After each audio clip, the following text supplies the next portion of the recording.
जय माता दी। मैं ज्योतिष आचार्य वैष्णवी गौड़ दिव्य दृष्टि ज्योतिष कार्यालय से आज मैं आपका हमारे इस यूट्यूब चैनल पर हार्दिक अभिनंदन हार्दिक स्वागत कर रही हूं। तो चलिए जानते हैं कि सूर्य महाराज अपनी नीच की राशि तुला राशि में कब से गोचर करने जा रहे हैं। तो सूर्य महाराज 17 अक्टूबर 2024 से 16 नवंबर 2024 तक नीच की राशि तुला में गोचर करेंगे। सूर्य महाराज हमारी आत्मा हमारे आत्म बल के कारक ग्रह हैं। सूर्य महाराज हमारे पिता, हमारे मान सम्मान, सरकारी काम काज, सरकारी नौकरी और हमारे अहम के कारक ग्रह हैं। तो इस प्रकार से जब सूर्य महाराज अपनी नीच की राशि में गोचर करेंगे तो इन सभी जिस जिस चीज के सूर्य महाराज कारक हैं उस सभी में हम कमी की अनुभव करेंगे। सूर्य महाराज सभी ग्रहों के राजा हैं। सूर्य महाराज हमारी नेत्रों के, हमारी आंखों के और हमारे हृदय के और हमारी जो हड्डियां हैं उनके जोड़ों के कारक ग्रह हैं। तो इस प्रकार से जब सूर्य महाराज 17 अक्टूबर से अपनी नीच की राशि तुला राशि में गोचर करेंगे तो इन सभी में हमें समस्याओं का हम अनुभव करेंगे कि हमें नेत्रों से संबंधित परेशानियों का हम अनुभव करेंगे, हमारे जोड़ों में दर्द या सूजन जैसी समस्याएं अनुभव करेंगे, हमारे आंखों में जलन हम महसूस करेंगे। इस प्रकार से किसी न किसी प्रकार की सभी राशियों को समस्याएं रहने वाली हैं, क्योंकि सूर्य महाराज का नीच राशि में गोचर कभी भी अच्छा नहीं माना जाता है। तो चलिए अब बात करते हैं कि सूर्य महाराज किन राशियों को भाग्यवर्धक और लाभप्रद बनाएंगे तो किन राशियों को अनेक प्रकार की परेशानियों का कारण बनेंगे। तो चलिए अब बात करते हैं मेष राशि वालों की। मेष राशि वालों के सूर्य महाराज सप्तम भाव में गोचर कर रहे हैं।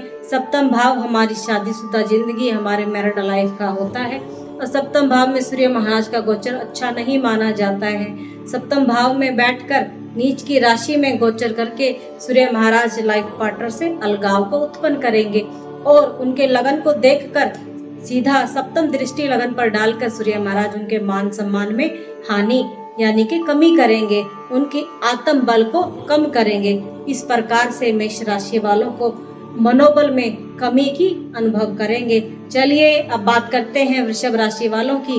वृषभ राशि वालों के सूर्य महाराज छठे भाव में गोचर कर रहे हैं। छठा भाव हमें किसी लड़ाई झगड़े, कोर्ट कचहरी जैसे फसादों में, वाद विवाद में फंसने जैसी समस्याओं का संकेत करता है और सूर्य महाराज का यह छठे भाव का गोचर कुछ समस्याएं पैतृक संपत्ति से भी संबंधित उत्पन्न कर सकता है और जो लोग जॉब कर रहे हैं जॉब में भी उन्हें कुछ न कुछ छोटी छोटी समस्याएं महसूस करेंगे।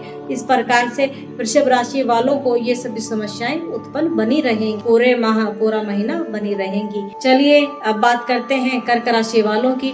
सूर्य महाराज कर्क राशि वालों के चौथे भाव में नीच की राशि तुला राशि में गोचर कर रहे हैं। चौथे भाव में जो गोचर कर रहे हैं यह स्थान हमारे घर का, हमारी सुख सुविधाओं का, हमारे वाहन सुख का स्थान होता है।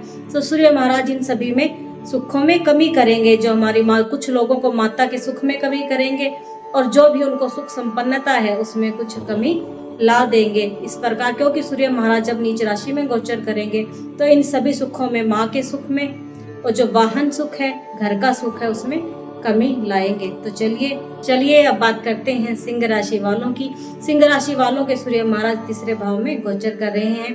तो सिंह राशि वाले जो भी यदि इस समय सोच रहे हैं कि उनका कोई रिश्तेदार, भाई, बंधु, यार, दोस्त कोई भी किसी भी कार्य में हेल्पफुल रहेगा या काम आ सकता है तो ऐसा कदापि नहीं होगा। तो उन्हें जो भी कार्य, जो भी डिसीजन ले स्वयं को अपने दम पर ही ले। ये ना सोचें कि आपका कोई रिश्तेदार, भाई, यार, दोस्त कोई आपके काम आ सकता है। तो इस समय के दौरान आपको कभी भी किसी से कोई किसी प्रकार की सहायता प्राप्त नहीं होगी। तो इस समय के दौरान किसी की तरफ ना देखें, ना सोचें, स्वयं के आत्म बल को जागृत करें और स्वयं को सोच समझ कर ही अपने डिसीजन ले। तो चलिए अब बात करते हैं कन्या राशि वालों की। कन्या राशि वालों के सूर्य महाराज दूसरे भाव में गोचर करने जा रहे हैं। दूसरे भाव में जो तुला राशि है, नीच की राशि है, उसमें गोचर करेंगे। तो इस प्रकार से जब सूर्य महाराज दूसरे भाव में गोचर कर रहे हैं तो यह स्थान हमारे वाणी का, हमारे धन का और हमारे परिवार का स्थान होता है। तो हमें हमारे परिवार के सुख में, धन में इस प्रकार से हम कमी महसूस करेंगे। तो इस समय के दौरान आंख, नाक, कान और गले की सभी समस्याएं कन्या राशि वालों को उत्पन्न होंगी उनको अवश्य ही आँखों से, आँख, नाक, कान, गले की इन सभी चीज़ों की समस्याएं उन्हें उत्पन्न हो सकती हैं। तो इस दौरान बहुत ही सजग रहें। तो चलिए अब बात करते हैं तुला राशि वालों की। तुला राशि वालों के सूर्य महाराज उनकी स्वयं की राशि में ही गोचर कर रहे हैं। तो स्वयं की राशि में जो गोचर करेंगे तो उनको शारीरिक कष्ट, शरीर उनके मतलब मनोबल में कमी, उनको शारीरिक कष्ट प्रदान करेंगे और उनके सप्तम भाव पर दृष्टि डालकर उनका जो लाइफ पार्टनर है उससे भी कुछ मन मुटाव, अलगाव जैसी समस्याएं उत्पन्न करेंगे। तो चलिए अब बात करते हैं वृश्चिक राशि वालों की। वृश्चिक राशि वालों के सूर्य महाराज 12वें भाव में अपनी ही नीच राशि तुला राशि में गोचर करेंगे। तो इस प्रकार से जब 12वें भाव में, 12वां भाव हमारे हानि का स्थान होता है, सूर्य महाराज जब 12वें भाव में गोचर करेंगे तो उनको किसी न किसी वाद विवाद में फंसा सकते हैं। यदि आप स्वयं का कार्य कर रहे हैं फिर भी आपको दूसरों के कारण किसी न किसी प्रकार का कष्ट हो सकता है, बेवजह की समस्याएं आपके सिर पर आकर पड़ सकती हैं। तो इस समय के दौरान आप सजग रहें। तो चलिए अब बात करते हैं धनु राशि वालों की। धनु राशि वालों के सूर्य महाराज 11वें भाव में गोचर कर रहे हैं। 11वां भाव हमारे लाभ का, हमारी दबी हुई इच्छाओं का, हमारी इनकम का स्थान होता है।